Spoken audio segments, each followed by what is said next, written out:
procesando la mayor cantidad de información posible, propia y del entorno, disponible y relevante, en el menor tiempo posible, por lo menos en menos tiempo que el enemigo. Un segundo elemento de esta molécula es el control, aquella capacidad de monitorear constantemente la situación con el objetivo de lograr la implementación del curso de acción elegido, manejando riesgos a través del seguimiento en puntos intermedios, implícitos o explícitos, efectuando las correcciones necesarias para literalmente mantenerse en curso. A esta molécula de comando y control se le exigirá muchas veces aprender sobre la marcha, aprender sobre el camino, aprender sobre el terreno, a una velocidad exigida mucho mayor que en cualquier posible ambiente académico, a un enorme costo de fallar. Es prácticamente como saltar a precipicios y fabricarse alas en la caída. Es innegable que esta capacidad exige grandes niveles de competencia para la ejecución, en función a la naturaleza de la misión y a la naturaleza del entorno competitivo. Estas habilidades pueden ser, como lo han sido a lo largo de la historia, multiplicadas por la tecnología disponible. Vigías, espías, telescopios, mapas han sido empleadas a lo largo de la historia. Sin embargo, en los últimos años, la tecnología de información se ha incorporado, un grupo de ellas agrupadas en los denominados sistemas de comando y control.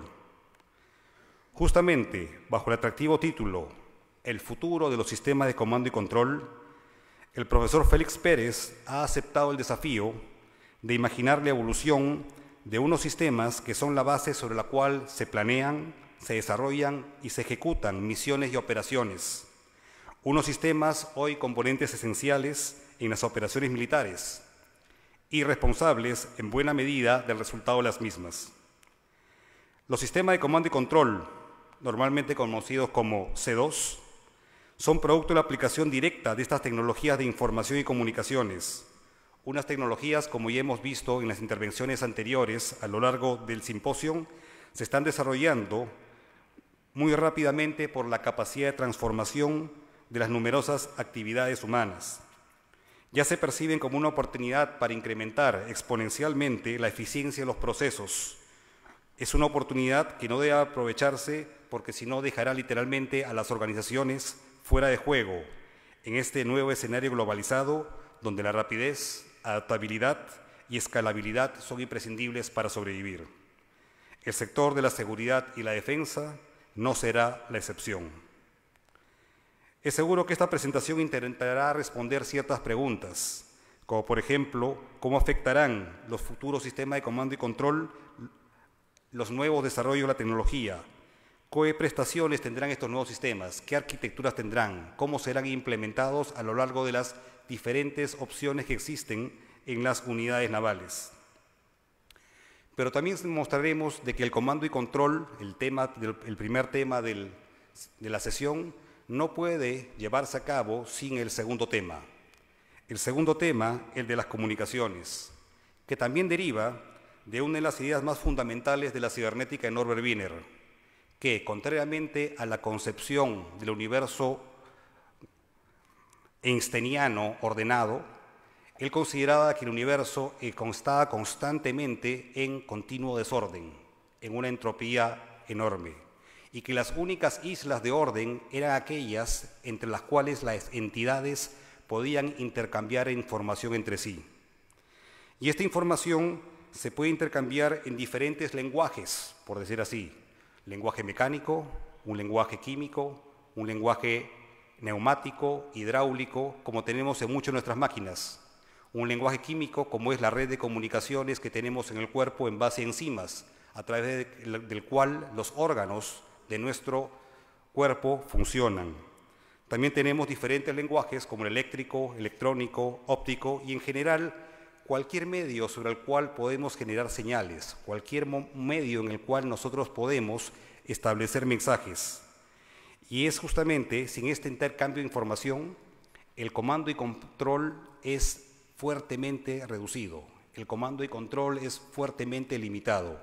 Es por eso que la molécula ya tendría un tercer elemento, las comunicaciones. Entonces hablamos ya del C-cubo. ¿Y cuál es el medio preferido justamente por nosotros los humanos para implementar el comando y control? Desde los trabajos de Clerk Maxwell hace más de 100 años hemos elegido el espectro electromagnético como el medio para llevar a cabo nuestras comunicaciones móviles. Y adicionalmente, con la digitalización de las comunicaciones, hemos podido enfrentarnos al problema central y medular de las comunicaciones digitales. Cómo representar digitalmente una señal analógica, cómo representar una voz, cómo representar una imagen, cómo convertirla en ceros y unos a través de frecuencias de muestreo y elementos de codificación, para posteriormente poder procesarla, comprimirla, almacenarla, encriptarla y posteriormente volcarlas a un canal de comunicaciones en los cuales tenemos que dibujar eléctricamente un 0 o un 1 a través de diferentes técnicas de modulación. El arte de cuál es la onda que va a ser la más efectiva de acuerdo a las características del medio y las características de nuestra misión. Y es en esta digitalización de las comunicaciones que ha sido adoptada desde hace muchos años en el medio naval, en el cual establece el trabajo que tendremos la exposición del ingeniero Dennis Ullesen, el cual nos mostrará los actuales desafíos de las comunicaciones navales, las exigencias derivadas de la naturaleza militar, en las cuales existe un adversario y por lo tanto la seguridad es muy importante, las peculiaridades de comunicaciones en el ámbito marino, en el ámbito submarino, las facilidades de integración de los tráficos de las señales, los canales, la integración de las arquitecturas, los mecanismos de administración de toda esta complejidad de las comunicaciones, como detectar la performance, las fallas, la seguridad, la contabilidad de los recursos y la planificación para el dimensionamiento de las necesidades reales de comunicaciones. Siendo justamente el primer tema, el de comando y control, en estos momentos voy a presentar al expositor, el doctor Félix Pérez Martínez, doctor ingeniero de telecomunicación, catedrático del Departamento de Señales, Sistemas y Radiocomunicación de la Escuela Técnica Superior de Ingenieros de Telecomunicación de la Universidad Politécnica de Madrid. Tiene un diplomado de altos estudios estratégicos por el Centro Superior de Estudios de la Defensa Nacional. Es miembro de la dirección de la Agencia Nacional de Evaluación de la Calidad de Acreditación, miembro de la Agencia de Evaluación y Acreditación del País Vasco, vocal del Consejo de Ingenieros de Telecomunicación, miembro de la Junta Directiva de la Fundación Círculo de Tecnologías para la Defensa y Seguridad y vocal de su comité ejecutivo. Ha sido director de la Escuela Técnica Superior de Ingenieros de Telecomunicación de la Universidad Politécnica de Madrid desde el año 2013. Es también presidente del patronato de la Fundación para el Desarrollo de las Telecomunicaciones Rogelio Segovia y Ángel Barbero. Es miembro del patronato de otras fundaciones como la Fundación de Energía, la Fundación General de la Universidad Politécnica de Madrid y la Fundación de Enlace Hispanoamericano de Salud. Quisiera dar la bienvenida al doctor Félix Pérez con un fuerte aplauso. Muchísimas gracias.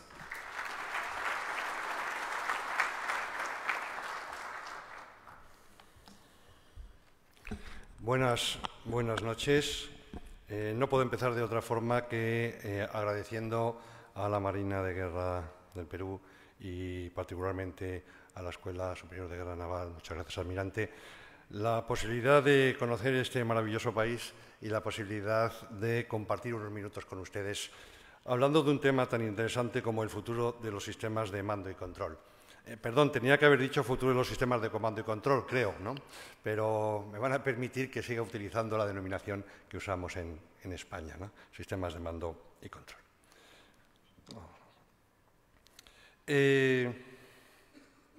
Debo decir que cuando hablo de futuro, estoy hablando de futuro no a 4 o 5 años, no de cómo serán los sistemas de mando y control que se están desarrollando en estos momentos, sino el futuro de los sistemas de la siguiente generación de sistemas de mando y control. Por lo tanto, lo que ustedes van a escuchar durante estos minutos es un ejercicio especulativo sobre cómo será la siguiente generación de sistemas de mando y control.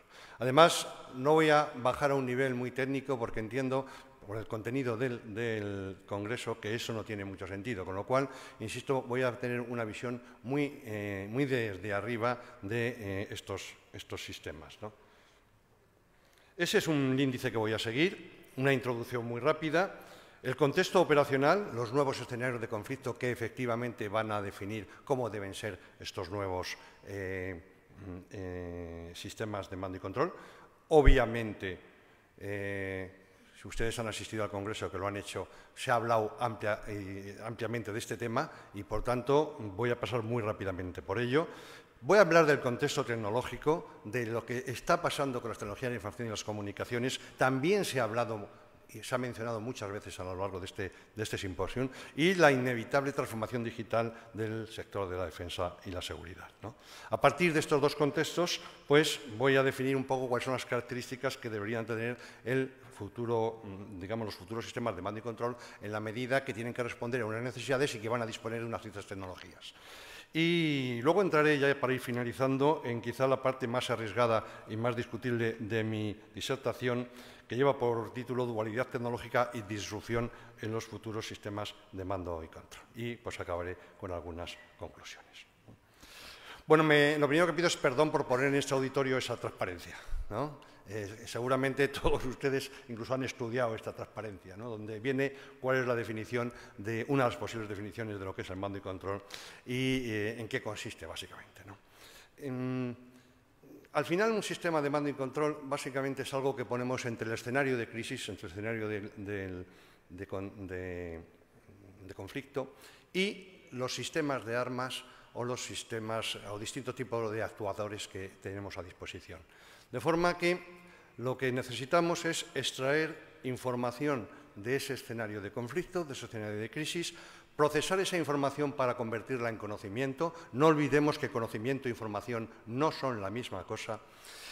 Y a partir de ese conocimiento evaluar y tomar un conjunto de decisiones que no permitan tomar o controlar los sistemas de armas o tomar las acciones más pertinentes en función de la misión que está en campo.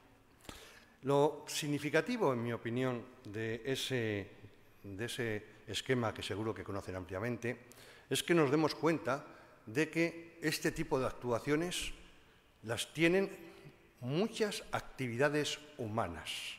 Una buena parte de las organizaciones civiles trabajan exactamente con el mismo esquema. Esto no es algo específico del mundo militar. Lo que pasa es que en los tiempos modernos, ahora, nosotros lo que hacemos para resolver este ciclo de decisión es utilizar un conjunto de sensores para obtener esa información, un conjunto de redes para interconectar y poder llevarlas y unos sistemas de información.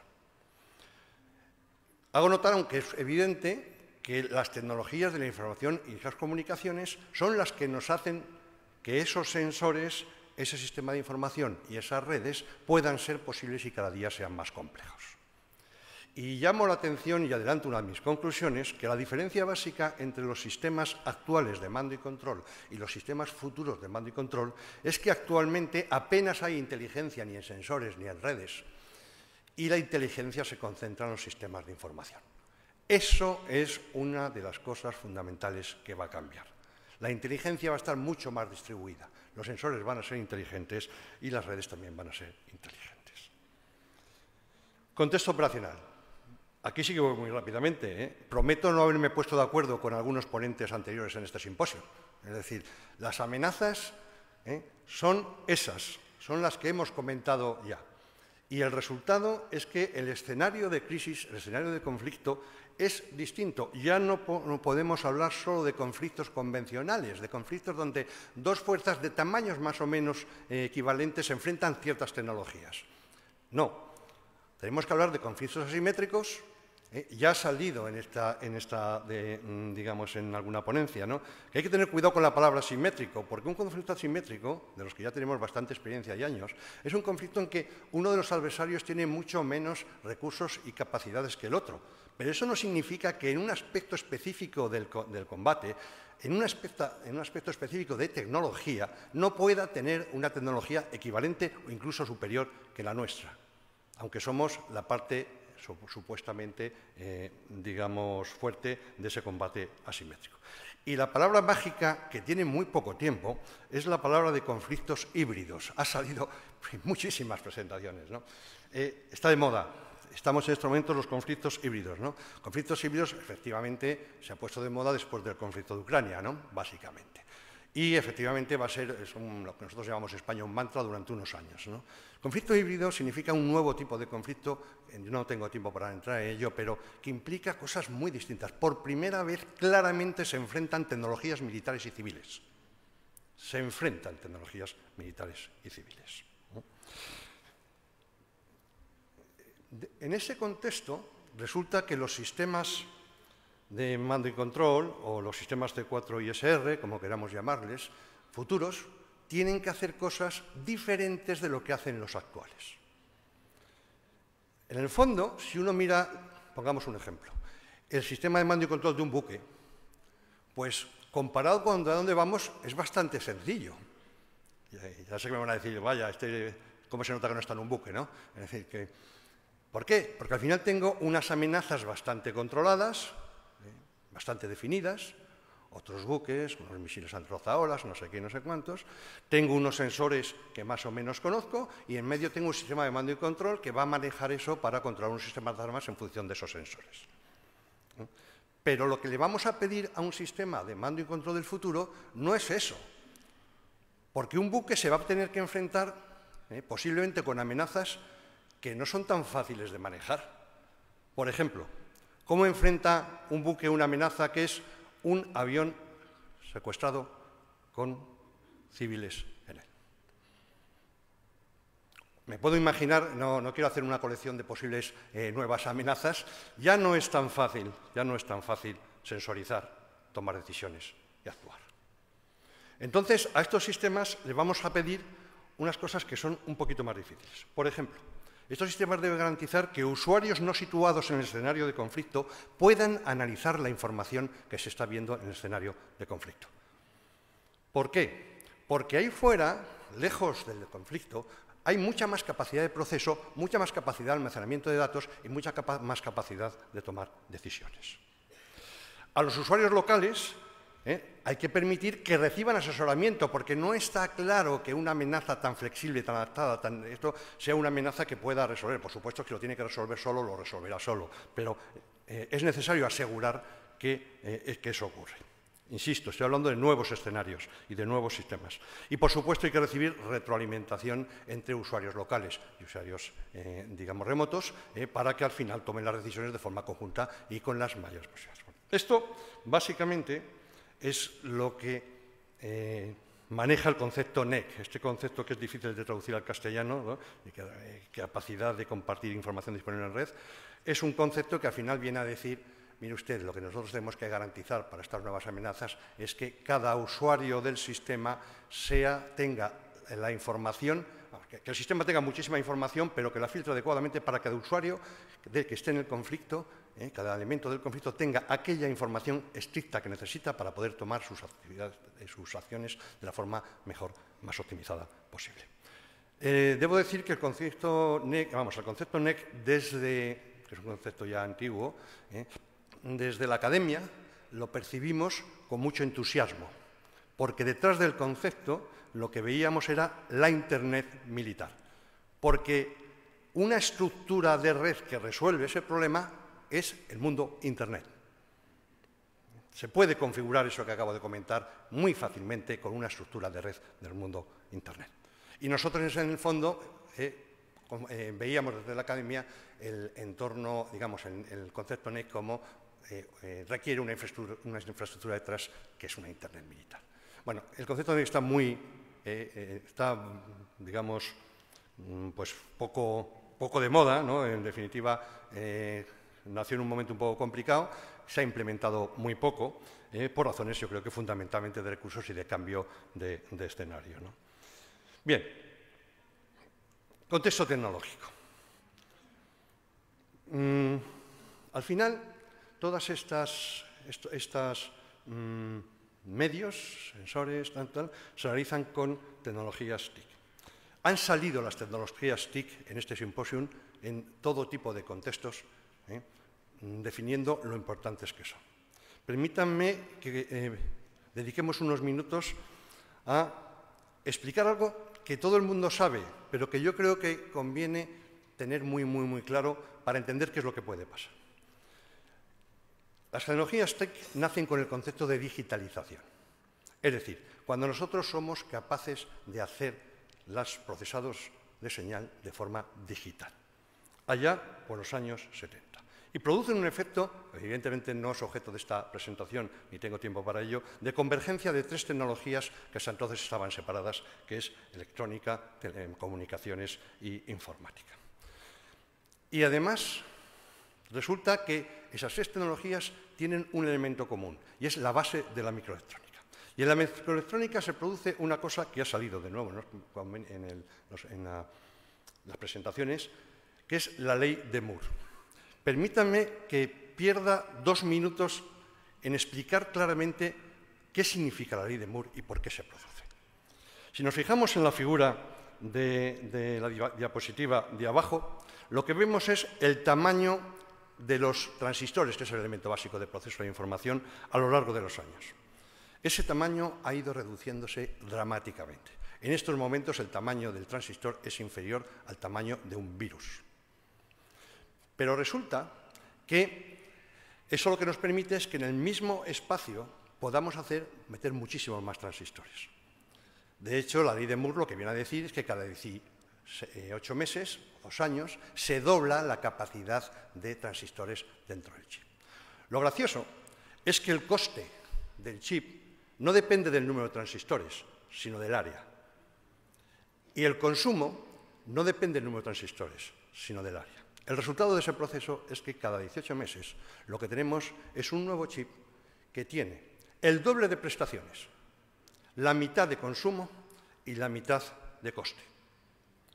Y además eso es exponencial y se ha venido manteniendo desde los años 70. ¿Qué significa eso?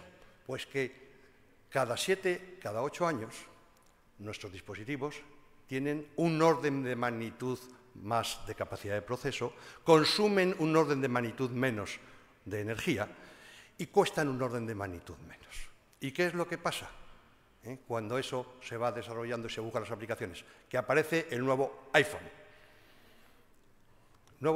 Un nuevo dispositivo que hace cosas que no hacía en absoluto, que ni imaginábamos los que estábamos desarrollando esos microcircuitos, ¿no? Y bueno, en los años 80 aparece el ordenador personal y aparece el mundo Internet, entre los 80 y los 90. ¿Y qué aparece? El acceso universal a la información. Se nos ha olvidado lo que significaba antes de los años 80, antes de la aparición del ordenador, trabajar, y cómo ha cambiado eso en nuestras vidas. ¿Y qué es lo que pasa en los años, las primeras décadas de este siglo? Que aparece la conectividad total, las comunicaciones móviles. Hemos resuelto, digamos, podemos comunicar y mandar información en cualquier tiempo, en cualquier lugar, en cualquier cosa, cualquier tipo de comunicación, vídeo, imagen, no sé qué, a cualquier persona. ¿Y qué es lo que ha pasado hace 5 o 6 años? Aparece el terminal inteligente. Acceso universal en tiempo real a la información con una cantidad enorme de capacidad de proceso y además se convierte el terminal en un sensor. Bueno, esos cambios transforman radicalmente la sociedad. Y hemos llegado a una sociedad que se ha denominado en este foro Sociedad del Conocimiento, y me parece que tiene un buen nombre, y a mí me gusta llamarlo sociedad digital porque la veo tecnológicamente, porque detrás de eso lo que está digital. Bueno, pues eso es lo que ha pasado.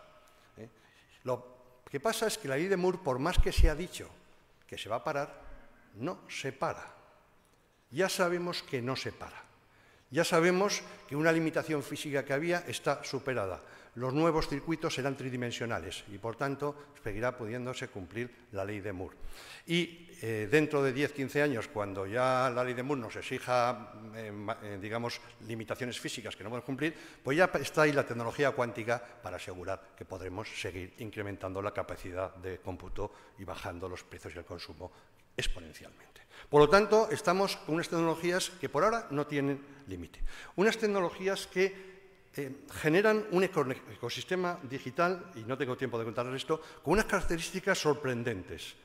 Generan globalización, son transversales, afectan a todos los sectores, son la estandarización de las propias tecnologías, lo que permite es que una escalabilidad enorme, con muy poco, los costes recurrentes son pequeñísimos, consiguen la adaptación, que es la eficiencia, consiguen la innovación tecnológica y los cambios en el comportamiento social. Y aparecen nuevos modelos de negocio. Y la situación que tenemos en estos momentos es que, por lo menos en Europa, la palabra mágica es transformación digital. Estamos transformando todos los sectores. Y cuando hablamos de transformación digital, estamos hablando de cosas muy serias. Estamos hablando de cambiar la forma de comportamiento, de cambios muy importantes. Y claro, la pregunta es, ¿y el sector de la defensa y la seguridad va a ser sometido a una transformación digital? Pues claro, claro. Y posiblemente es lo que ya en algunos sitios se está hablando y que seguramente ustedes ya han oído hablar, ¿no? Que es la defensa inteligente. En estos momentos es muy curioso, el ejército que está más adelantado en este concepto de transformación digital es el de Singapur. Pero no es casual, si miran ustedes ese gráfico, donde, la verdad es que no se debe ver mucho, en el eje de las abscisas lo que tenemos es la velocidad a la que se está digitalizando una sociedad, un país, y en el eje de ordenadas, en el vertical, lo que tenemos es el grado de digitalización de ese país. Pues miren ustedes qué cosa tan curiosa. Los países avanzados de Europa, Holanda, Finlandia, Dinamarca, están en la esquina de la izquierda, que quiere decir, están muy digitalizados, pero el ritmo de digitalización está parado. Los que están abajo a la derecha son países que todavía no tienen un nivel de digitalización muy importante, pero tienen un ritmo de crecimiento enorme. Ahí están algunos países sudamericanos, Chile, por ejemplo. Perú no está en el estudio, no les puedo decir dónde está. ¿Y quiénes están o arriba o abajo, pero con mucho crecimiento y por tanto subirán arriba? Singapur, Hong Kong, Nueva Zelanda, Malasia, China. Yo en esta sala he oído la importancia de que el centro de gravedad va a recaer en el eje Asia-Pacífico. Ahí tienen la respuesta. Bueno, esto es muy importante, esa gráfica es muy importante, porque la revolución tecnológica mundial se está haciendo en esos países. Y por eso no es de extrañar que sean los más avanzados en eso que se llama defensa inteligente, que si lo ven ahí, pues básicamente es la aplicación de técnicas de extracción y análisis de datos junto con técnicas de predicción que permitan detectar las amenazas de seguridad y combatirlas eficazmente. No es que digan gran cosa, pero básicamente es el uso exhaustivo de las TIC en las actividades de defensa. Bien, y con estos dos contextos pasamos ya a ver un poco, dado este contexto operacional y dado esas capacidades tecnológicas, qué características tienen que tener o cabe pensar que deberían de tener los futuros sistemas de mando y control. La primera característica, y evidentemente son características relacionadas con las que tienen ahora, ¿no? Estructura descentralizada. Los actuales sistemas de mando y control están muy centralizados. Y eso es un problema. Que están centralizados significa que todas las decisiones pasan por un nodo. Pasan por un nodo. Y eso es un problema. Hay anécdotas, ¿no? Y algunas son reales, porque a mí me las ha contado un comandante, ¿no? El primer despliegue multinacional que participó España en Afganistán, un jefe de una unidad no muy grande tenía 6 sistemas de mando y control debajo. No operables, ninguno se comunicaba con ninguno. ¿Ustedes se imaginan esa situación? ¿Por qué? Porque los sistemas de mando y control se han diseñado propietarios, plataforma propietaria y tal, y son muy felices, son ustedes muy felices controlando eso, es decir, diciendo, este es mi sistema, ¿no? En España, cada ejército, armada, tierra y tal, ha construido su propio sistema de mando y control. Y además lo han fabricado empresas distintas. Y, por supuesto, a pesar de los esfuerzos, prácticamente no son interoperables. Bien, esto, evidentemente, no se puede seguir manteniendo y, de hecho, la OTAN, la NATO, ya lo ha resuelto. Pero lo ha resuelto de una forma nada moderna. Se llama federación de sistemas, que básicamente consiste en que yo tengo, curiosamente, todos los sistemas están, en muchos casos, se han desarrollado con las mismas STANAG, pero no son interoperables, a pesar de que son las mismas STANAG, ¿no? Bueno, lo que se ha hecho, básicamente, y están contentos, parece que está funcionando, es federar los sistemas de mando y control, pero es un proceso lentísimo y se hace muy bajo nivel y hay que hacer un montón de pruebas. Es decir, yo prácticamente durante 1 año y medio antes yo nación, quiero federar mi sistema al tuyo y entonces tenemos que estar durante 1 año y medio poniendo ahí un montón de interfaces y de cosas para que aquello sea interoperable. Y eso está funcionando, ¿no? Pero ese no es el futuro. El futuro es un sistema distribuido.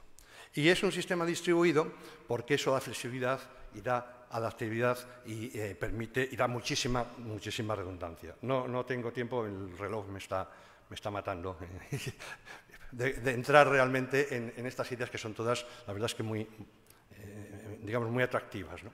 Bien, otra característica, escalabilidad, transnacionalidad, capacidad de interconexión externa.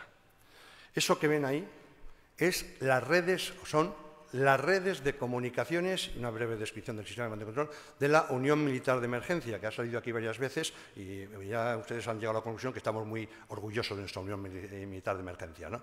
Lo curioso de esa unidad, de esa unidad militar de emergencia, es que se parece mucho al tipo de unidad que se tiene que enfrentar con estas nuevas amenazas. Porque no es una unidad estrictamente militar, es una unidad que se tiene que enfrentar, además de a problemas básicamente militares, a otro tipo de problemas, ¿no? Bueno, pues un elemento básico es que el mando y control es escalable, que en principio es transnacional, y fíjense en las redes.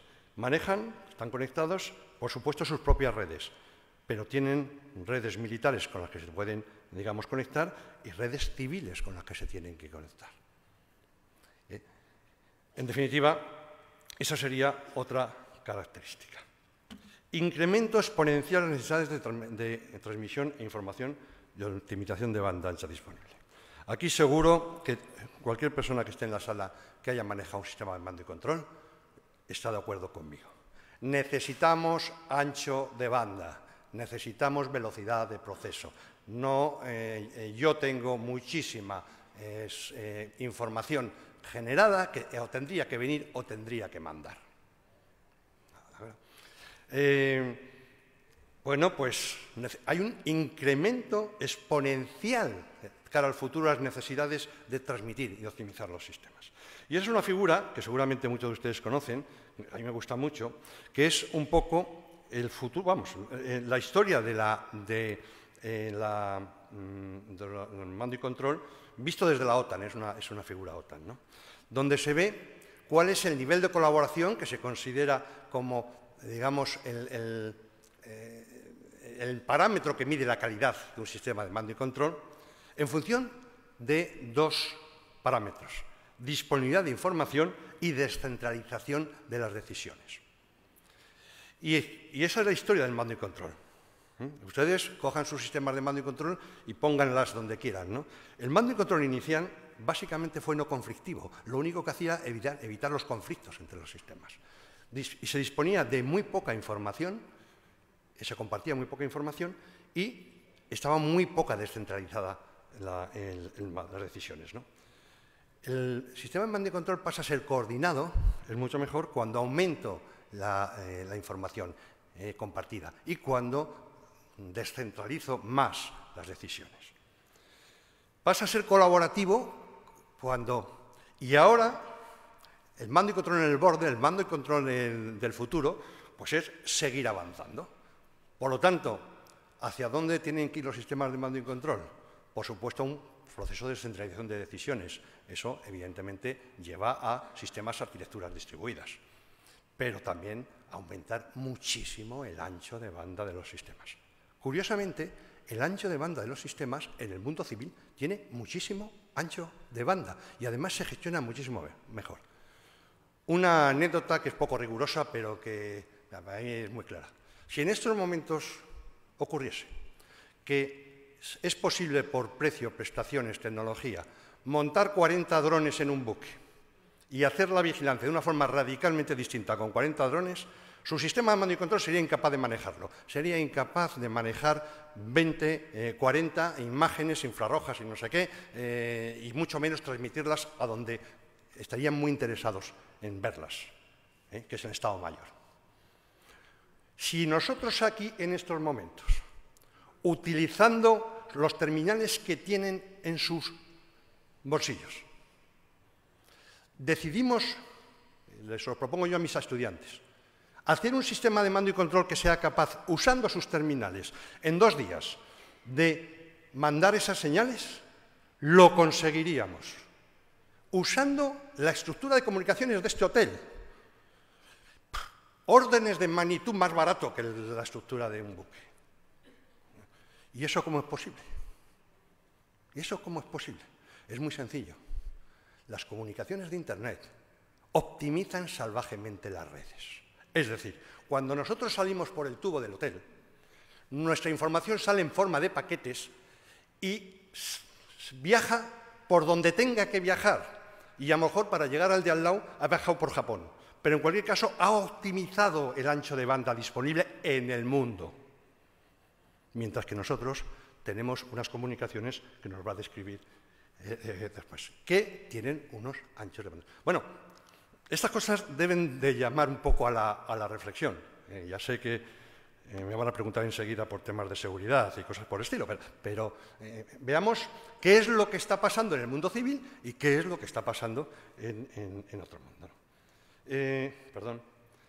Importancia de la calidad del servicio. No voy a entrar en esto, ¿no? Los sistemas de mando y control no se han cuidado demasiado desde el punto de vista de calidad de servicio. Es un tema muy técnico, no voy a entrar. Y un punto sobre el que sí que quiero entrar es la utilización de tecnologías duales, de tecnologías civiles. Miren ustedes, esos terminales que ven ahí, que son civiles, tienen unas capacidades que, comparados con los que ustedes están utilizando, que quieren que les diga, y en precios de coste y tal, ¿no? ¿Saben ustedes cuánto cuesta establecer una red de Internet en estos momentos? Eso no estoy hablando de hipótesis. En medio de África, en el sitio de África que ustedes me digan, establecer una red con un router con 20 terminales. ¿Saben cuánto cuesta? Lo pueden comprar. 1.000 euros de inversión y 60 euros al mes. Eso es lo que cobra un operador por satélite para que usted, en cualquier punto en estos momentos de África, establezca un servicio Internet. En estos momentos es mucho más fácil dar comunicaciones Internet que llevar el agua o llevar alimentos a un punto en esto. Bueno, es que la tecnología civil abarata muchísimo los precios, porque el mercado es muy grande, porque se está desarrollando un negocio enorme. Y no les voy a hablar de las técnicas de transmisión de la señal, de los tipos de estándares, del espectro, de las modulaciones que se están empleando en 5G y cosas por el estilo, y lo eficientes que son frente a las que se están empleando en otros sitios, ¿no? Bueno, en los nuevos sistemas de mando y control no les quedará, y esa es mi opinión, más remedio que usar las tecnologías que en estos momentos se están desarrollando en el entorno civil, porque van mucho más deprisa, mucho más deprisa. Bien, esta es la parte más... Me voy quedando sin tiempo. Esta es la parte más discutible, ¿no? La dualidad tecnológica, la disrupción de los futuros sistemas de mando y control. Miren, eso, no sé si lo conocen, es el hiperciclo de Gartner para las tecnologías emergentes. Esto es un estudio que saca todos los años Gartner y su equipo, donde lo que vienen a decir es cuáles son las tecnologías emergentes, las tecnologías que van a transformar la sociedad. Y además... hay un ciclo muy famoso, y además lo lleva haciendo muchos años y funciona, y es que las tecnologías tienen un momento en que están de moda, se desarrollan muy rápidamente, llega un momento en que hay una cierta caída y luego ya pues, se incorporan al sector industrial, ¿no? No las leen ahí, pero si yo empiezo a leer las tecnologías emergentes según Gartner, este es el último estudio que ha hecho, pues leo cosas como realidad virtual, expertos cognitivos, drones, computación cognitiva, vehículos autónomos, machine learning, aprendizaje profundo, asistentes virtuales, plataformas IoT. las 3/4 partes de esas tecnologías emergentes son de directa aplicación en los sistemas de mando y control. Él no lo hace, para este estudio no tiene que ver nada con el entorno militar. Bueno, eso nos lleva, y ya tengo que ir acabando, a esta transparencia que no voy a contar. Simplemente les digo cuál es el título. Algunas tecnologías, palabras clave para la sociedad digital, que también son para los sistemas, palabras clave y tecnologías para los sistemas de mando y control. Vamos a ese ecosistema 4.0, que lo característico es que los sistemas son inteligentes, el hogar es inteligente, los sensores son inteligentes, las ciudades son inteligentes, la energía es inteligente, el transporte es inteligente y la defensa será inteligente. Y todo esto ya lo concreto en algunos retos para esos futuros sistemas de mando y control. Yo, en mi opinión, hay 3 retos fundamentales que tienen que cumplir. No pasado mañana, la siguiente generación de sistemas de mando y control. Tienen que integrar tecnologías de análisis de datos, aprendizaje automático e inteligencia artificial. Actualmente apenas integran tecnología de análisis de datos. Para obtener y valorizar la información disponible, incluyendo la monitorización masiva de entorno espacial y temporal de crisis, detección temprana de movimiento y ataques del adversario y despliegue de sistemas de respuesta automática. El segundo gran reto tienen que ser plataformas escalables, robustas y seguras, de forma que capturen y traten flujos de datos heterogéneos geográficamente dispersos y generen, transmitan de forma inteligente las órdenes. Y tienen que desarrollar unas nuevas técnicas de redes de interconexión basadas en tecnologías cognitivas y sistemas de gestión del conocimiento que incluirán la detección del estado emocional y análisis de la carga de trabajo de los combatientes en escenarios de crisis y acciones operativas. Bueno, evidentemente, explicar esta transparencia requiero las 40 minutos y no lo voy a poder hacer, ¿no? Pero se lo dejo ahí para que reflexionen sobre lo que estamos diciendo como características de los futuros sistemas de mando y control. Y a modo de conclusión, ¿no? Ya muy rápidamente. Bueno, ese es un párrafo del estudio este de Gartner, que de las grandes tendencias, las 3 grandes tendencias que él aplica a las organizaciones en general, pues hay una que se dice inteligencia artificial en todas las partes. Y les leo. Que les leo que sea muy corto, ¿no? Permitirá que las organizaciones con tecnologías de inteligencia artificial aprovechen los datos para adaptarse a situaciones nuevas y resolver problemas que nadie ha encontrado anteriormente. No dice resuelto anteriormente.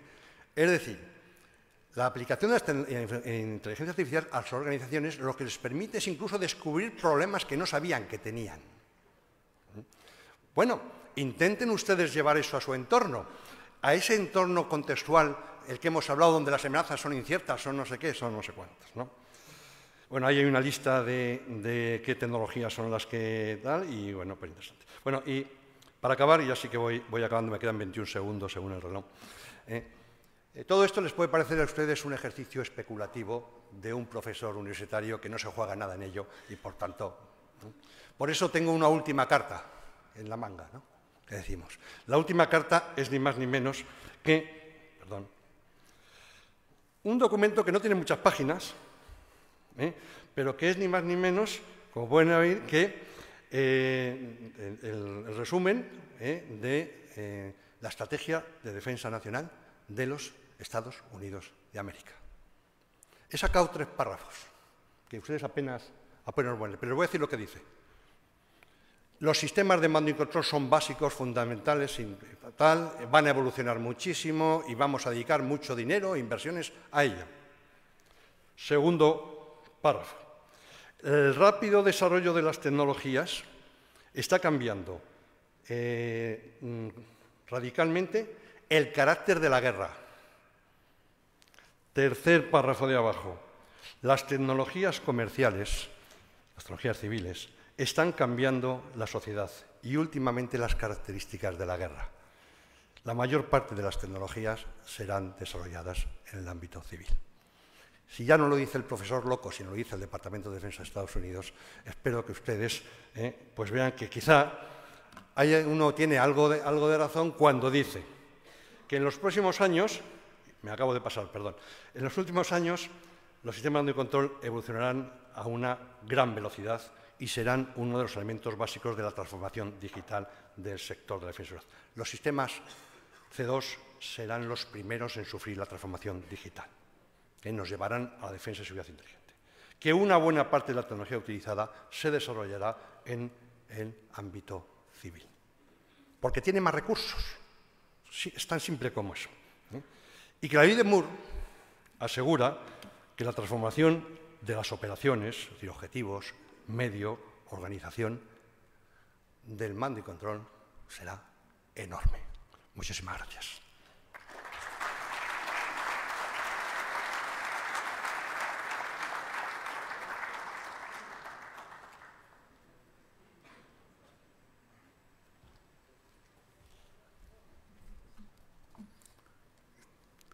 De todo, agradeciendo y felicitando al doctor Félix por su excelente exposición en la cual ha dado una gran representación y una gran presentación del paisaje que se frente hacia el futuro de los sistemas de comando y control. Pero como he dicho, el comando y control requiere una infraestructura para intercambiar información y esa infraestructura es el tema que corresponde desarrollar a partir de este momento, a cargo del ingeniero Dennis Ullesen. El ingeniero Dennis Ullesen es de nacionalidad danesa, ¿no? Cuenta con una licenciatura en Ciencias e Ingeniería Electrónica en la Universidad de Syddansk, Dinamarca, una especificación de requisitos de tecnología e información en el Instituto Tostrup de Dinamarca, gestión de proyectos de software y gestión de producto en el Instituto Aarhus de Dinamarca. Su experiencia laboral ha sido como ingeniero de software en Ericsson y en los sistemas celulares DAM. Asimismo, ha sido coordinador de software en la compañía de sistemas electrónicos Focom. Asimismo, ha sido arquitecto senior para soluciones de sistemas de comunicación aéreos y navales. Ha sido líder de equipo en sistemas de ingeniería, así como gerente de producto de soluciones de comunicación en la unidad de soluciones de comunicación y soluciones tácticas del área de soporte y servicios de la empresa SAP en Dinamarca. Quisiera dar la bienvenida al ingeniero Ullesen con un fuerte aplauso. Welcome.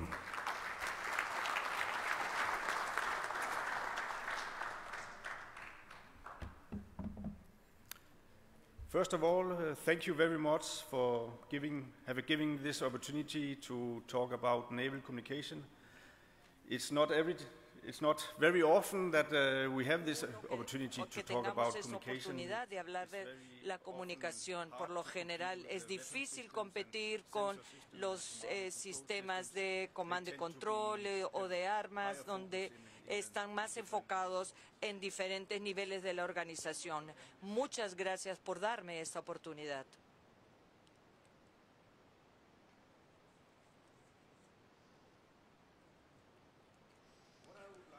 Lo que me gustaría hablar hoy, primero que nada, son los retos que tenemos hoy en los diferentes niveles de la comunicación naval. Primero, lo que yo entiendo como comunicación interna y comunicación externa. Y me gustaría hablar de cómo los sistemas de comunicación integradas son hoy en día y cómo serán en el futuro.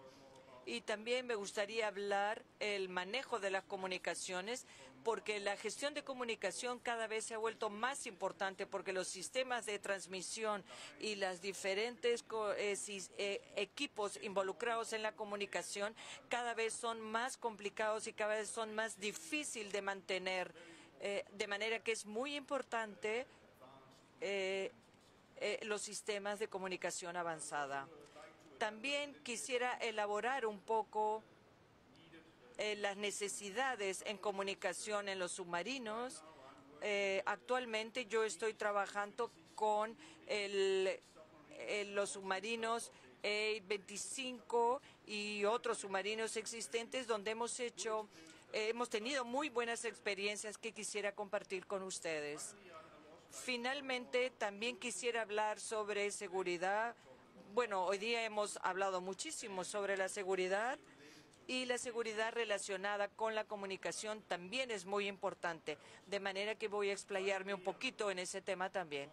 Y finalmente quiero hablar de cómo veo yo el futuro, cómo veo los sistemas de comunicación, cómo van a evolucionar, qué tipo de equipos de transmisión se van a utilizar en el futuro.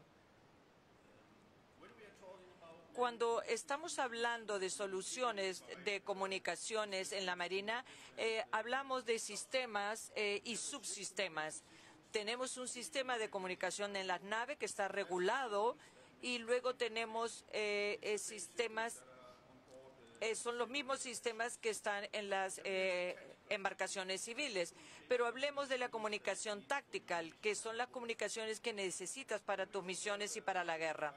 Luego tenemos las comunicaciones dentro de las cabinas, si tienes un helicóptero dentro de tu nave, donde vas a tener que también tener necesidades de comunicación.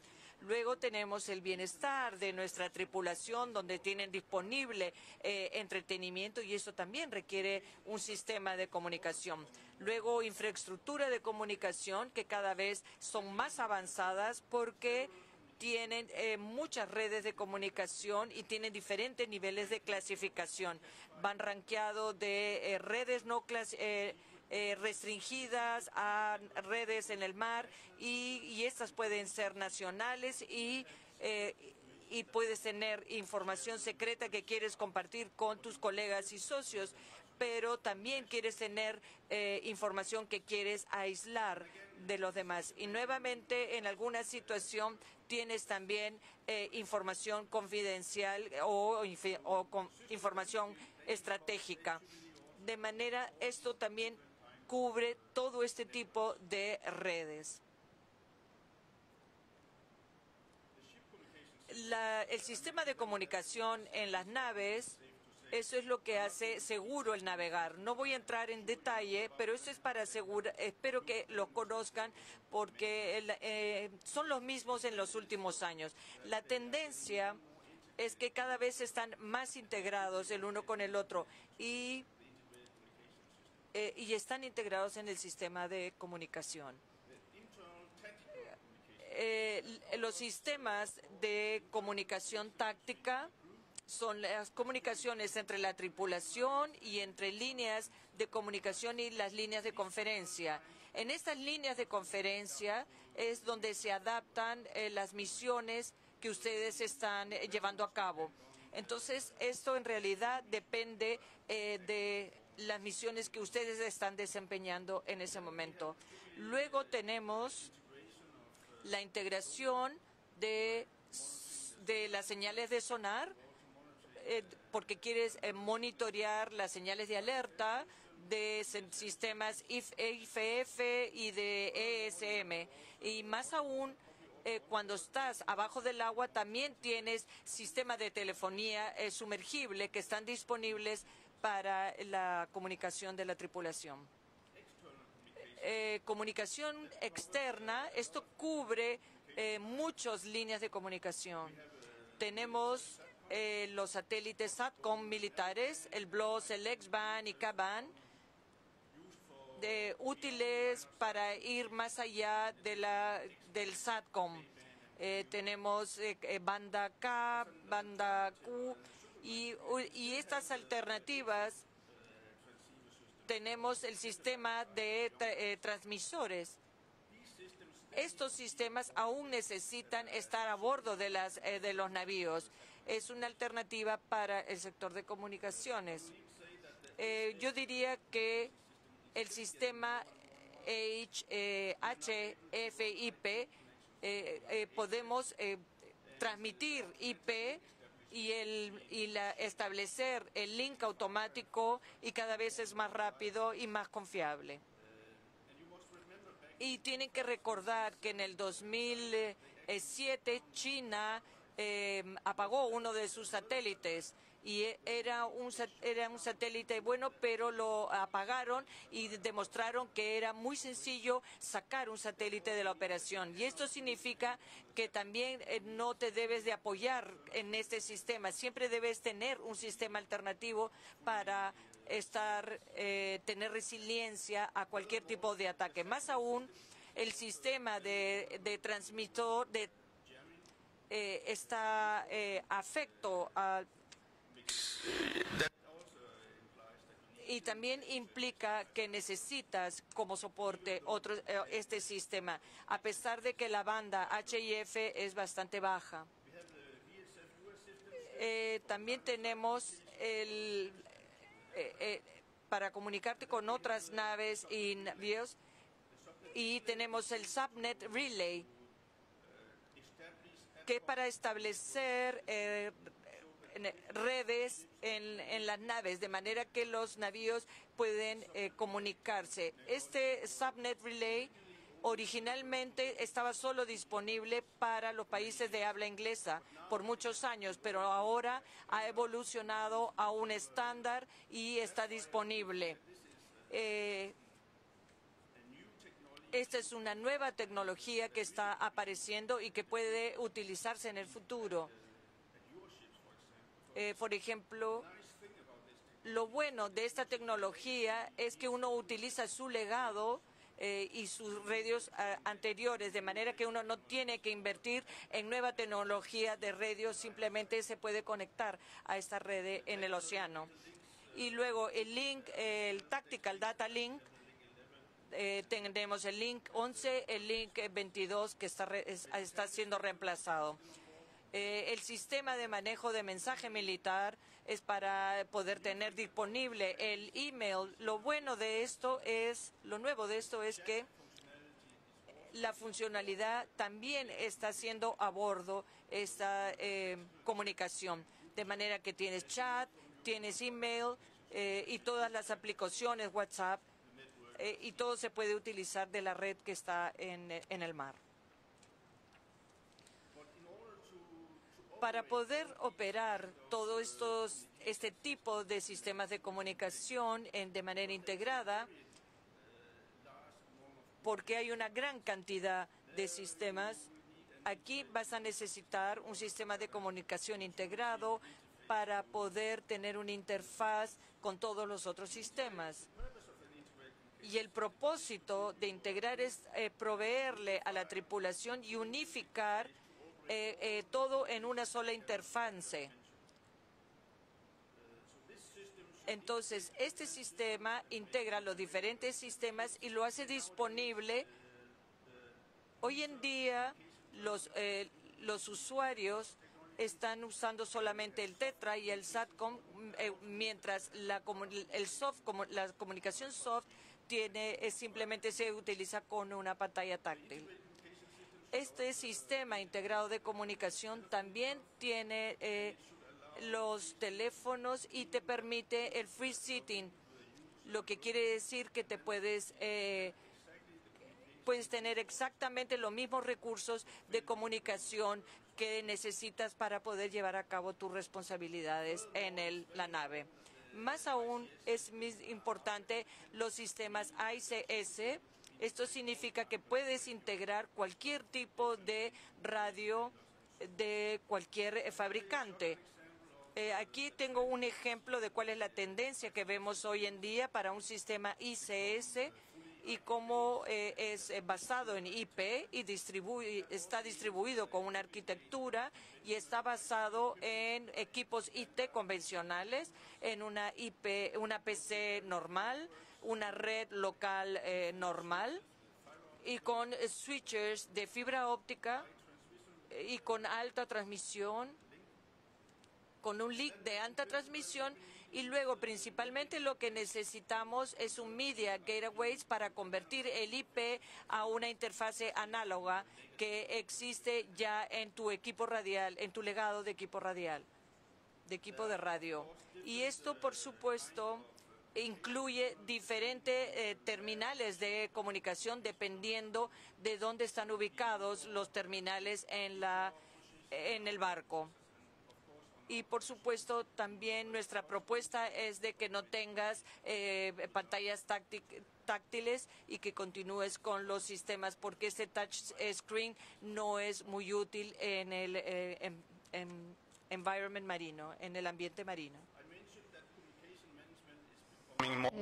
Mencioné que la gestión de la comunicación es cada vez más común, porque si vamos a ver la cadena de comunicación,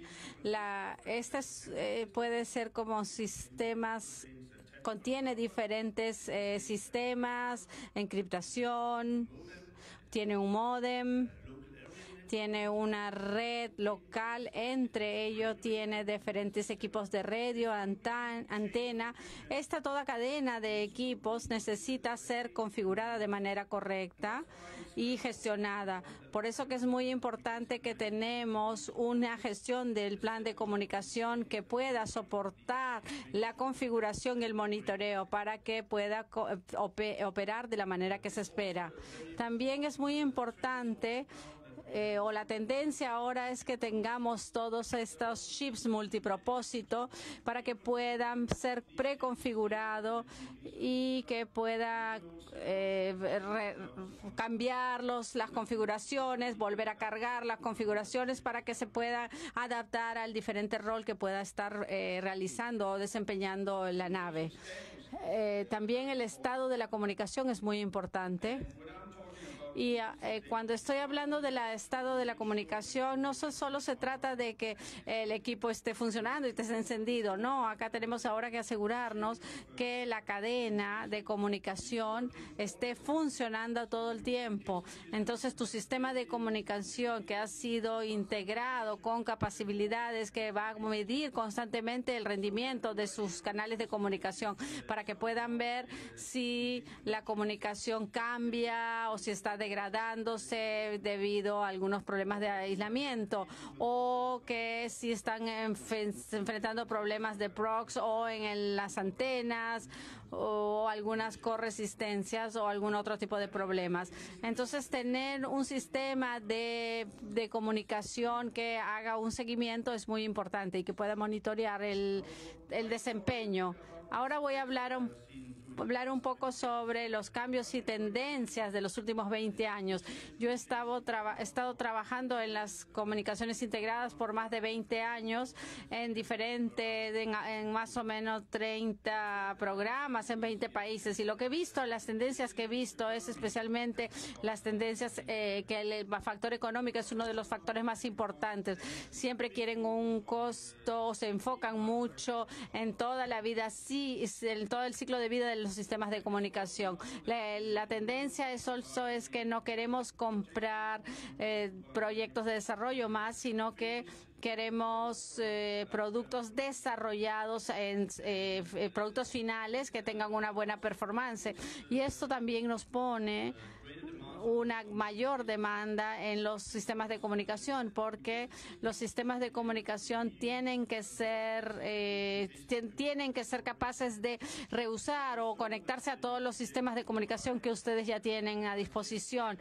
Entonces, si ustedes compran ICCS sistemas, pueden comprarlos a pequeña escala y a medida que crezcan pueden ir añadiendo equipos sin tener que hacer toda una nueva inversión en el sistema de comunicación. También hay una tendencia de los embarcaciones multipropósitos que también demandan muchos requerimientos en los sistemas de comunicación. También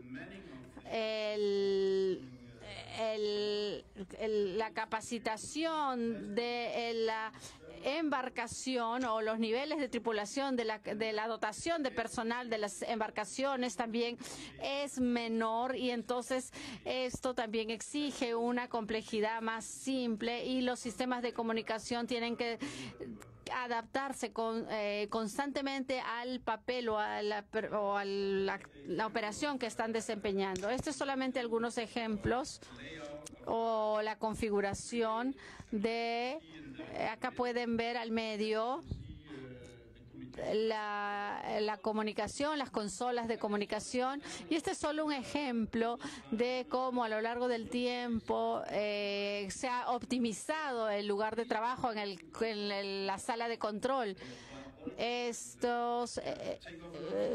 Entonces ahora vemos que esto ocupa un espacio bastante grande dentro de las embarcaciones, dentro de las naves.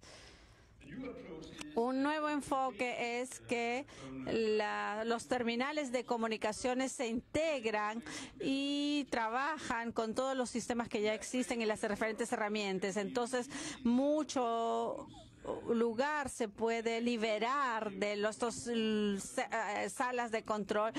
Podemos tener consolas multifuncionales y para cumplir con la labor que tienen estas nuevas embarcaciones de multifunciones también. Algunos de los retos que tenemos en las operaciones submarinas, de hecho, muchos de los sistemas que ustedes ven en las naves de superficie se ven igual en los submarinos. Tenemos diferentes tipos de líneas de comunicación. En los submarinos tenemos los de muy baja frecuencia o muy baja frecuencia, que es diferente de los naves de superficie, pero una de las más grandes diferencias es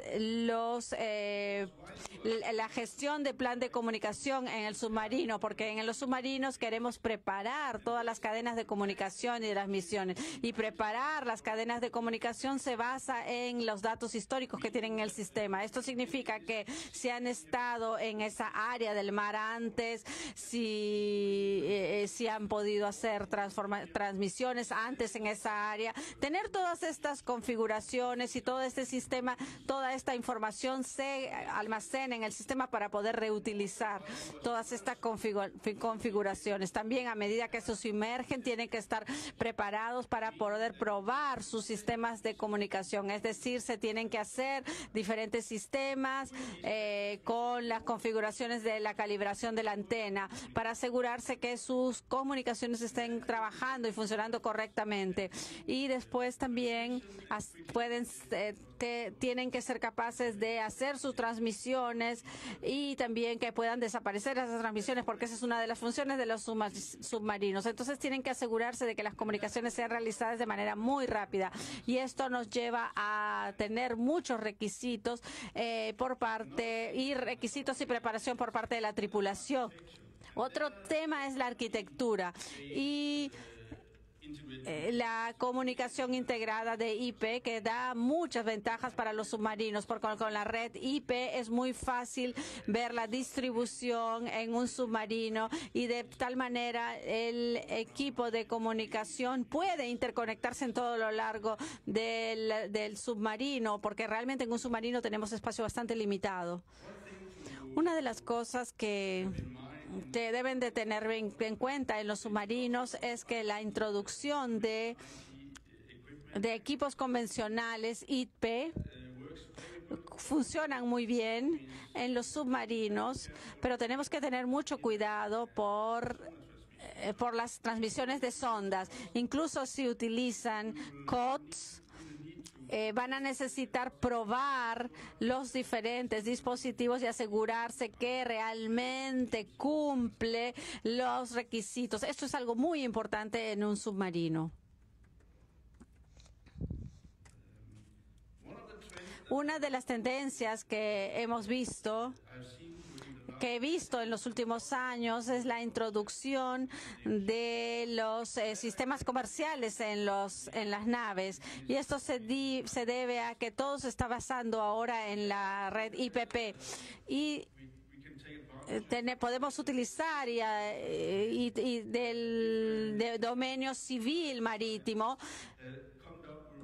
porque hemos visto que han aparecido diferentes equipos que se pueden utilizar en las naves, y estos están buscando diferentes modos o lugares donde se pueden poner los equipos. Por ejemplo, si tienen computadoras, equipos de redes, REX. Entonces, ustedes pueden utilizar fácilmente equipos comerciales. Pero si, por ejemplo, va a ser instalado en la parte externa de la nave, tienen que tener ciertas características que los dispositivos que se instalen dentro de la nave. También una de las tendencias es el costo. En vez de utilizar dispositivos militares a lo largo de toda la embarcación, se utilizan comerciales, porque esto también reduce el costo. Otra área que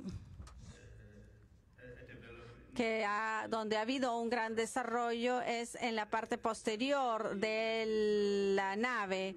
Tradicionalmente, cuando se construye una nueva nave, los sistemas de armas son los primeros que se colocan en la nave. Después se ponen los sensores, los sistemas de navegación y otros. Y finalmente, cuando se trata de la comunicación se pone en los lugares que se dejaron libres en la nave. Entonces, en las superficies superiores se han considerado, entonces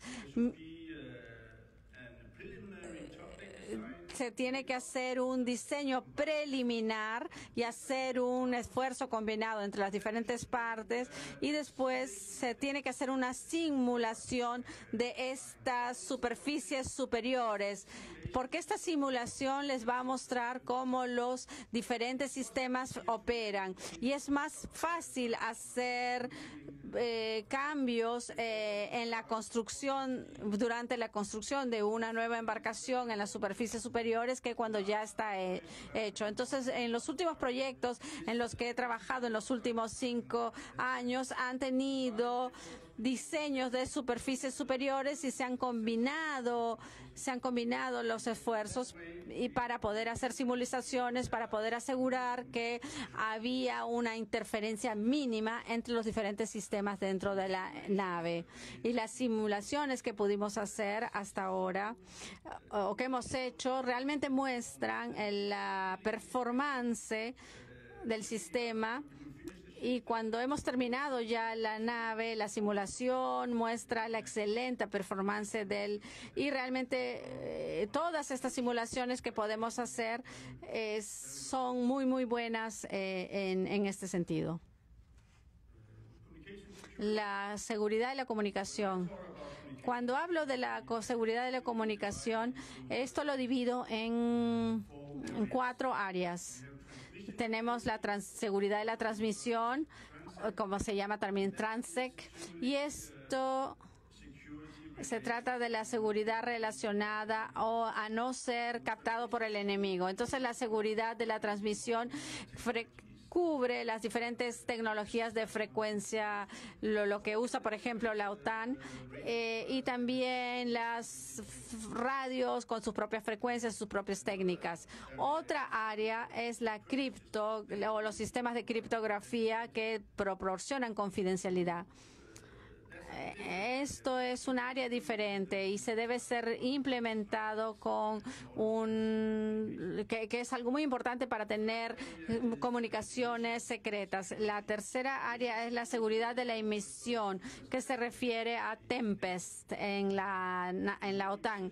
Esta seguridad de la emisión se trata de asegurar que tienen la aislación segura entre la información clasificada y la no clasificada. Esto significa que no hay una mezcla entre la información que es red o que está clasificada y que tiene una línea de comunicación de información clasificada. Entonces, a esto nos proporciona el aislamiento necesario entre la información que calificamos como de alta seguridad, clasificada, no clasificada, etcétera. Y después la seguridad física de las comunicaciones se trata de tener a las personas correctas y capacitadas para manejar esta información. Entonces, cuando tenemos un barco con todos los sistemas a bordo, la autoridad nos requiere una verificación de todo, pero en muchos de los países que pertenecen a la OTAN, que tienen una autoridad que va a hacer una revisión profunda, y esto va a cubrir todos los diferentes aspectos que se han visto a la hora del diseño y de la instalación de los sistemas en la nave. Los sistemas ICS también tienen que ser asegurados. radios. La tendencia es que cuando tienes un sistema ICS actualmente, para poder cumplir con esta demanda de comunicación rápida, para la toma de decisiones y para el tiempo, se necesita escuchar diferentes canales de comunicación con diferentes niveles de clasificación de la información. De esa manera, se van a escuchar diferentes tipos de información clasificada, pero solo se va a poder hablar a través de un canal de clasificación a la vez. Entonces, para asegurar esto, se tiene que tener estas diferenciaciones para asegurarnos que no haya una interferencia. Normalmente esto lo podemos, porque cuando tenemos una interfase de criptos, para poder tener comunicaciones secretas, requiere que su sistema de comunicación tenga y esté evaluado y certificado con el criterio común número 5 del estándar 15408. También la expansión de la aseguración de voz de multinivel. Esto viene muchas países solicitan que tienen diferentes niveles de seguridad, por ejemplo, secretos nacionales, secretos de coalición, información no clasificada restringida, o también cuando estás hablando con los países de la coalición. Por ejemplo, en la OTAN normalmente utilizan un canal para hablar con otros países de la OTAN, pero también tenemos un sistema nacional cuando hablamos con las naves o las embarcaciones del sistema nacional, con la información del sistema nacional. Un poco sobre el futuro. Una de las tendencias que estamos viendo ahora es el uso de los smartphones que ya están dentro de las embarcaciones, de las naves, de los navíos. Y vemos que el propósito de los smartphones es tener un acceso fácil a las comunicaciones internas y externas hasta los niveles de restricción admitidos. Y uno de los propósitos para introducir los smartphones es un sistema que ha sido diseñado para el Reino Unido, Winery, pero también pienso que la tendencia va a ser que en el futuro estos dispositivos inteligentes van a poder también manejar información secreta, porque normalmente la arquitectura de los smartphones no es todavía apropiada para manejar información secreta o clasificada. Pero yo creo que la tendencia es que en el futuro estos teléfonos o dispositivos inteligentes van a dar la posibilidad de manejar esta información a bordo de la nave, esta información secreta. Y también otra utilidad es que se pueden obviamente introducir otros servicios, por ejemplo, la capacidad de recibir alarmas de la plataforma, porque se puede enviar esta señal a un miembro de la tripulante que sea el encargado. También se pueden combinar diferentes aplicaciones que tienen en la consola, que la pueden también tener en el teléfono o en el smartphone. Otra tendencia en el futuro va a ser las routing IP de la Marina Táctica o las redes ad hoc. Yo creo que ustedes tienen muchas estas líneas de comunicación disponibles, SATCOM, Subnet Relay, también tienen HFIP, y también tienen Wi-Fi, 3G, 4G. Estas comunicaciones ya las tienen disponibles, pero con todas estas líneas de comunicación, táctico routing puede interconectar todas estas líneas de comunicación. Entonces, en el mar, ¿por qué necesitamos utilizar, por ejemplo, SATCOM? Si sus naves están en una línea en otra línea, esto quizá va a ser más útil, costo efectivo para utilizar otra línea de comunicación o utilizar los radios que ya tienen a bordo. No sé qué pasó.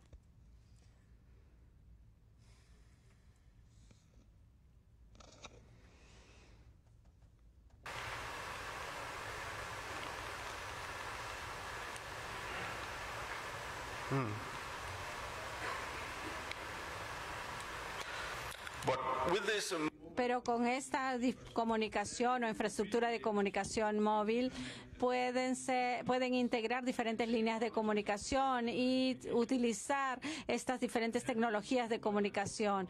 Y también así las diferentes naves van a poder utilizar y a sacar provecho de estas funcionalidades y tener la comunicación entre las naves.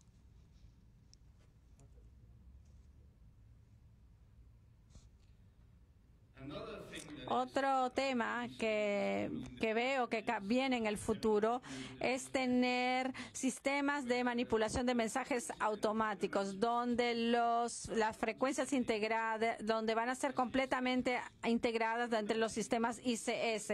Entonces, si van a enviar un mensaje a otra embarcación o a la estación en tierra, van a poder seleccionar la antena correcta, la frecuencia integrada, y hacer la transmisión y asegurarse de que el mensaje sea entregado. También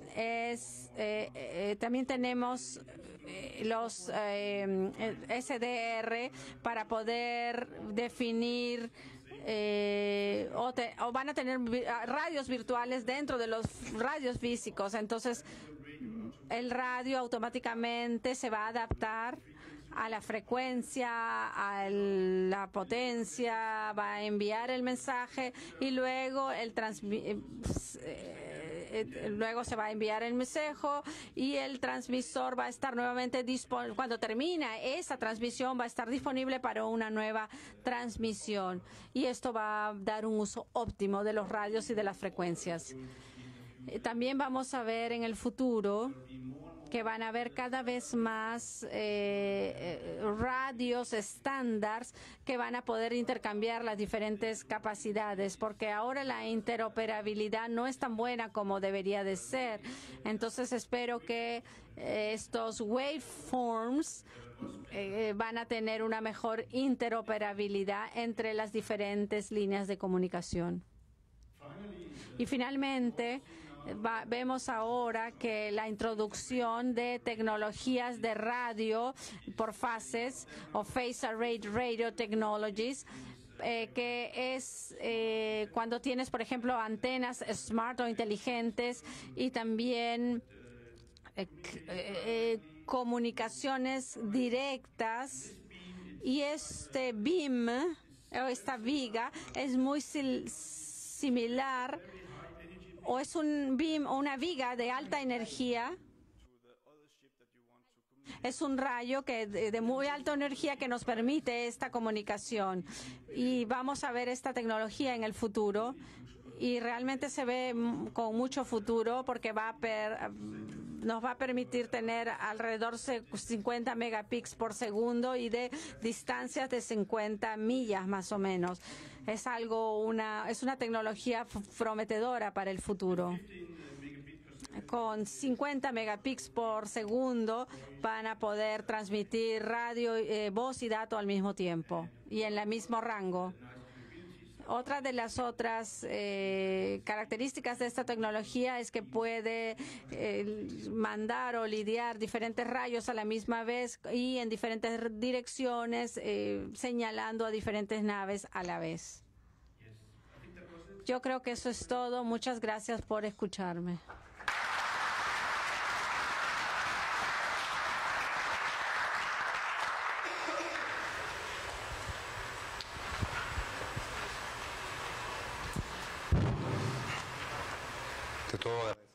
Thank you very much.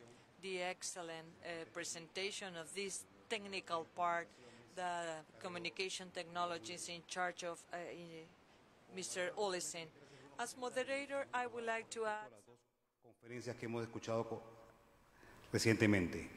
Una fuertemente orientada al empleo de la información a través de los sistemas denominados sistemas de comando y control. Y la otra fuertemente orientada hacia la parte de las telecomunicaciones y la parte técnica, la parte que al final es donde realmente ocurre todo.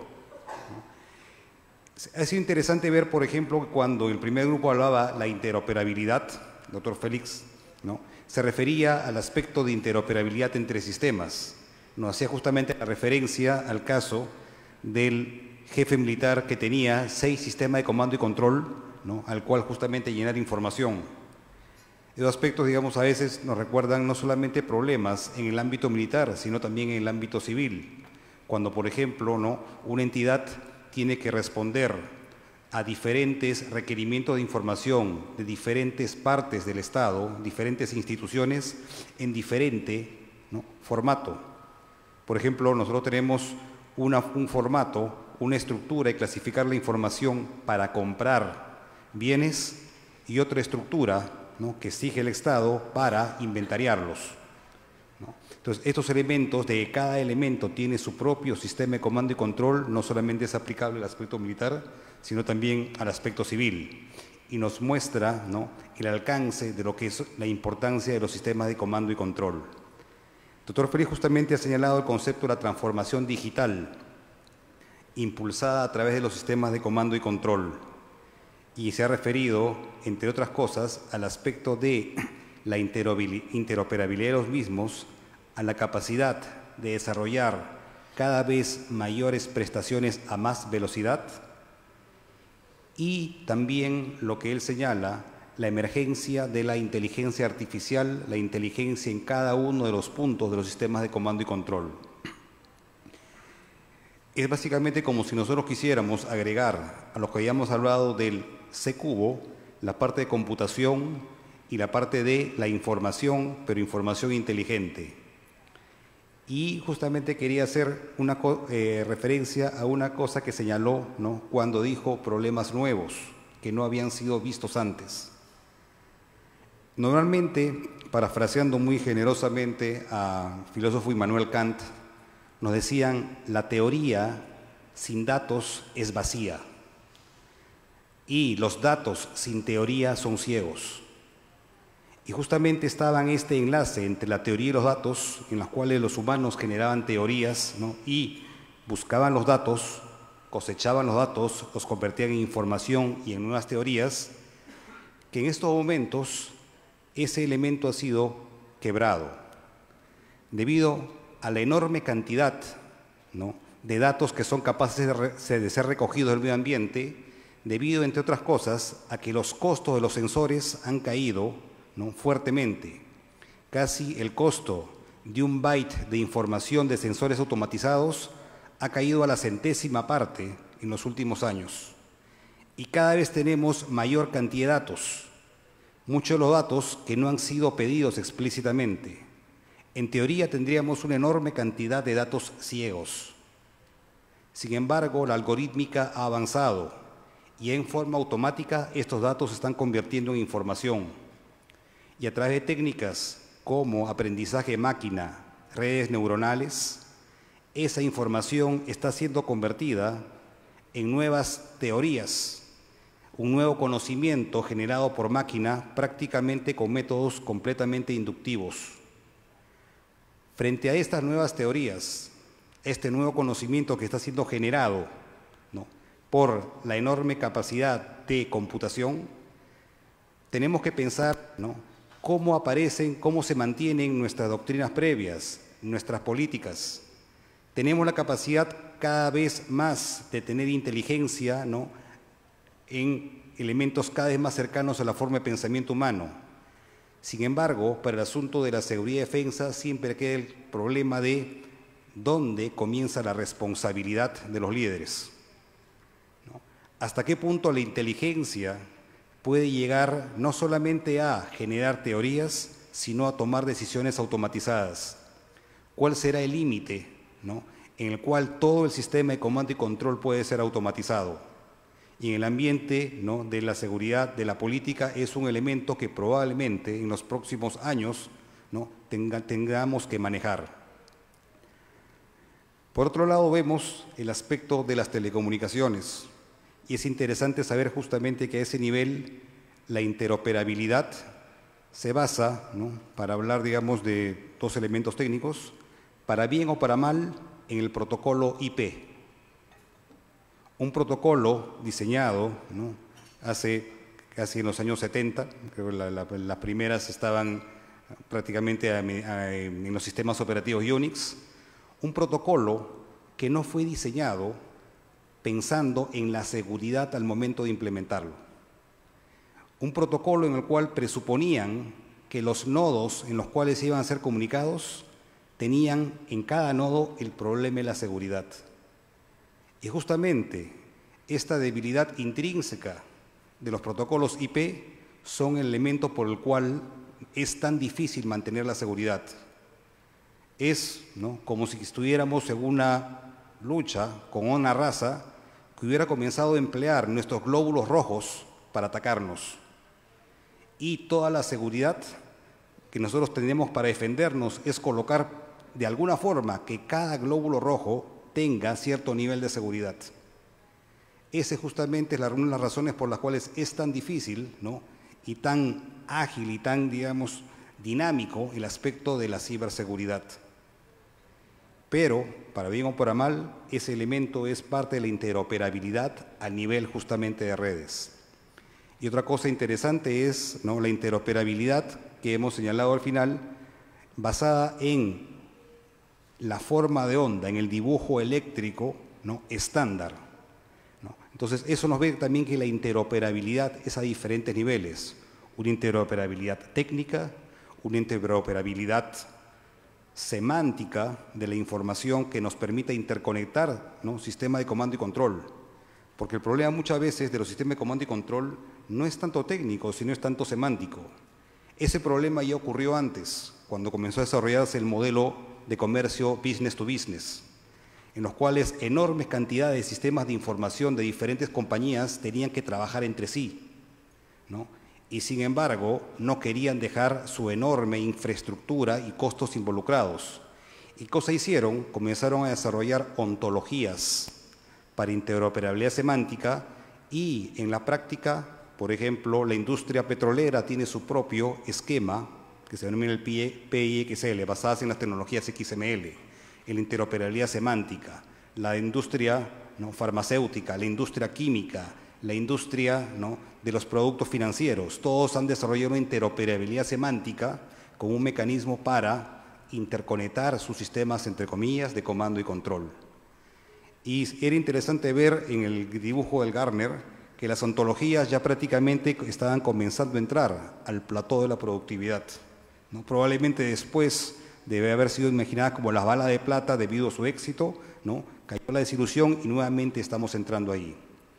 Justamente eran los elementos que quería justamente los primeros comentarios y quisiera justamente darle, ¿no?, el piso ¿no?, al doctor Félix Pérez y después al ingeniero Ulesen para que hagan sus comentarios centrales antes de las preguntas del auditorio. Muchas gracias. Muchas gracias. Bueno, yo no tengo mucho más que comentar. Sí me gustaría un poco comentar quizás la intervención de mi colega en el estrado. En dos sentidos. Uno, bueno, agradecerle la exposición que ha hecho realmente de lo que son los sistemas de comunicaciones en un buque, que ha puesto de manifiesto, yo creo, claramente la importancia que tienen estos sistemas y lo que realmente hoy día es un buque de guerra. Porque, claro, estos sistemas al final de comunicaciones lo que están es permitiendo el funcionamiento de numerosos sistemas de armas de todo tipo que efectivamente yo creo que ha descrito muy bien y yo creo que efectivamente las tendencias, desde mis conocimientos de telecomunicación, las tendencias que lo ha descrito son las tendencias que realmente, digamos, se van a producir en los próximos años. Y llevando un poco el agua a mi molino, y ya no quiero abusar más del micrófono, creo que también ha quedado patente que las tecnologías civiles están hasta entrando en los buques, ¿no? Y si hay un sitio donde era difícil que entrasen, era en los buques, por una cultura de sistemas propietarios y una cultura de, digamos, de sistemas muy seguros, muy robustos, muy propietarios, ¿no? Pero hemos visto en esas comunicaciones que efectivamente las tecnologías civiles están entrando. Y están entrando fundamentalmente por lo que él ha comentado muy bien, un problema de precio, de comparación de unas tecnologías con otras. Al final, si es posible, casi es inevitable que esas tecnologías sean aplicadas. Por lo tanto, en el fondo, nuestras exposiciones convergen bastante. Bien, muchas gracias.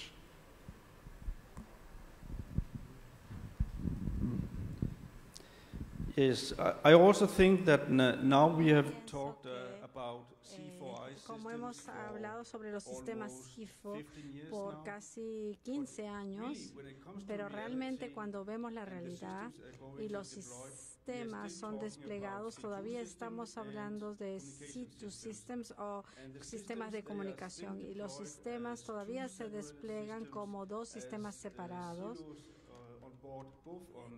tanto a bordo como a tierra, pero también en el mar, pero son sistemas aislados. Y entonces creo que podemos aprender algo de la arena de la seguridad pública. Y este incidente lo que realmente hace es que se adapta a las situaciones. Entonces, cuando tenemos un incidente, el flujo de trabajo de la tripulación y las comunicaciones se adaptan rápidamente a las situaciones del incidente en sí. Y esto también nos muestra que podemos aprender de estos sistemas. Porque tenemos que ver cómo podemos integrar las comunicaciones dentro del comando y control para que las comunicaciones se puedan adaptar a las diferentes situaciones que tenga que enfrentar el sistema de comando y control, también a la carga de trabajo de los sistemas. Entonces la comunicación automáticamente se ajusta o se adapta a las necesidades del operador. En cuanto al protocolo IP, las nuevas tecnologías van a ser introducidas como Software-Defined Networks y van a enfrentar algunos de los desafíos que tenemos con el IP. Algunos de mis colegas están haciendo ya nuevas pruebas con las tecnologías para mover las defensas pues sabemos que el IP no es seguro, que es difícil de arreglar, pero sin embargo, si cambiamos nuestras metas para defensa y si configuramos constantemente y hacemos estos cambios del IP y los encriptamientos, va a ser muy difícil para los hackers de entrar en nuestros sistemas. Esta es una forma porque no podemos decir que vamos a hacer un sistema súper seguro, pero al menos podemos decir que vamos a prevenir el ataque de los sistemas constante mediante la reconfiguración constante del sistema completo. Yo creo que esta es una nueva tecnología que se podría introducir en este tipo de sistemas. Bueno, una vez concluida la etapa de comentarios, pasamos a las etapas de preguntas, y esta pregunta está dirigida al doctor Martínez. ¿Es la inteligencia artificial el futuro de los sistemas de mando y control? Y si esto fuera así, ¿existiría forma de vulnerarlos a través de ciberataques?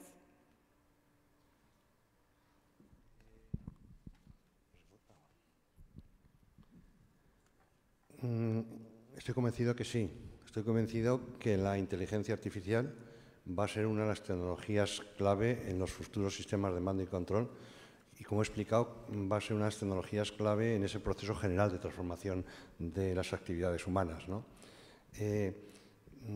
A partir de ahí, no sé si tiene mucha relación los riesgos de los ciberataques con la introducción o no de la inteligencia artificial. Personalmente creo que en la medida que los sistemas son más complejos, posiblemente son más vulnerables a ataques cibernéticos porque usan más ciberespacio, pero no tenemos que olvidar que hoy día no se puede pensar en diseñar un nuevo sistema de cualquier tipo que no lleve aparejado un gasto enorme de poner protecciones a posibles, etapas. De hecho, son cifras que no se manejan, pero si de verdad conociésemos el gasto que el desarrollo de los futuros sistemas de telecomunicación, de los futuros sistemas de información, de los futuros sistemas donde se introduzca la inteligencia artificial, van a llevar asociados a la necesidad de protegerlos frente a ataques cibernéticos, los porcentajes de recursos son enormes que se emplean para ello, ¿no? Entonces, mi respuesta, resumiendo, es inteligencia artificial, por supuesto, inevitable. Está ahí, inevitable, con las consecuencias que eso tiene, que no es lo que dicen las películas, pero tiene consecuencias. Y, por supuesto, la vulnerabilidad, la misma que tiene el incremento de aplicación de las TIC casi a cualquier sistema. Gracias, doctor. La siguiente pregunta es para el ingeniero Ulese. ¿Se ha considerado en el escenario de desarrollo futuro de los sistemas de mando y control y de las comunicaciones que un ciberataque pueda entorpecer o neutralizar una acción que involucre el uso de vehículos no tripulados?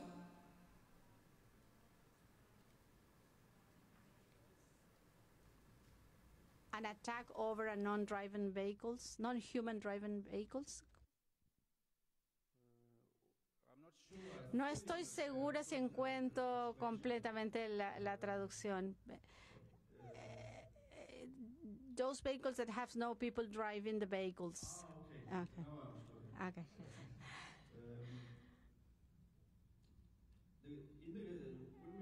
Cuando tenemos estas comunicaciones esta comunicación necesita ser asegurada, por supuesto, pero lo que veo actualmente es que la forma de asegurar las líneas de comunicación para el futuro es tener o estar consciente de que tener las encriptaciones es muy difícil de desarrollar, y la tendencia ahora es que puedes utilizar las encriptaciones comerciales y utilizar estas encriptaciones comerciales y ponerlas una sobre otra para poder lograr un encriptamiento más fuerte, más robusto. Entonces, estos diferentes niveles independientes de encriptación puedes introducir un sistema un poco más alto de protección al utilizar estos sistemas de encriptamiento comercial. Actualmente el que vemos y utilizamos es una Quiet Vault Technology, que es de la NATO y tiene más de 25 años. Es una tecnología muy antigua que tiene que ser reemplazada. Y para eso yo creo que el futuro va a traer una virtualización, y la virtualización es el futuro, y virtualizar los encriptamientos también es parte del futuro para poder construir redes y para virtualizar los encriptamientos en esta alineación. No sé si es la respuesta correcta a la pregunta, pero al menos fue una respuesta. La siguiente pregunta es para el doctor Félix Pérez Martínez. ¿Cuál es el papel del ser humano en un sistema de comando y control basado en inteligencia artificial, Big Data, en drones, robots de combate autónomos? Bueno, eso es lo que habrá que decidir cuando implementemos los nuevos sistemas que de forma realmente realista, real, pues incrementen estos algoritmos, ¿no? Yo creo que la idea es que el ser humano siempre va a estar en la cadena, siempre va a estar en la cadena de mando y control. Lo que pasa es que va a tener tal apoyo y una parte de esa cadena de decisiones va a ser tan automática en función del contexto, que más bien su labor va a ser de vigilar qué está haciendo la máquina. Es decir, de hecho, eso ya pasa. Por ejemplo, en los sistemas, los trenes de alta velocidad españoles, hay un conductor, pero ese conductor no conduce el tren. Simplemente tiene un mando que está viendo una serie de parámetros, y si esos parámetros uno se pone en rojo, pues se hace algún tipo de actividad, pero realmente no está digamos, conduciendo ese tren de alta velocidad, ¿no? Cuando vine para aquí, en Barajas, cogí un trencito que une dos terminales. Allí ya no disimulan, el tren no tiene conductor. Es decir, que viene un tren sin conductor, uno entra y ya está. Ahí no hay ser humano, sí hay ser humano. Hay un ser humano en el centro de control de ese trencito y, por supuesto, siempre será muy importante el papel que tengan los seres humanos. Gracias, doctor. Y la siguiente pregunta es para el ingeniero Ulesen. ¿Cree usted en el futuro escenario mundial basado en los adelantos tecnológicos de mando y control, comunicaciones, inteligencia artificial, vehículos autónomos, robots, cibernética.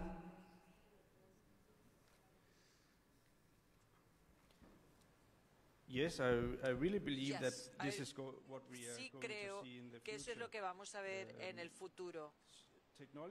La tecnología such a telematic is going to be introduced also. I know the US defense is se va a introducir en diferentes defensas y ya hay algunos experimentos, pero también la inteligencia artificial será introducida en los sistemas de comunicación y también en los sistemas de comando y control. Muchas gracias, ingeniero. Y bueno, damos así por concluida la sesión de hoy, agradeciendo la participación de nuestro moderador, el almirante Jara, nuestros invitados expositores, el doctor Félix Pérez y el ingeniero Ulesen. Y a ellos les brindamos un fuerte aplauso y les agradecemos sus brillantes exposiciones. A todos ustedes, la Marina de Guerra del Perú les agradece su gentil asistencia. Que tengan buenas noches.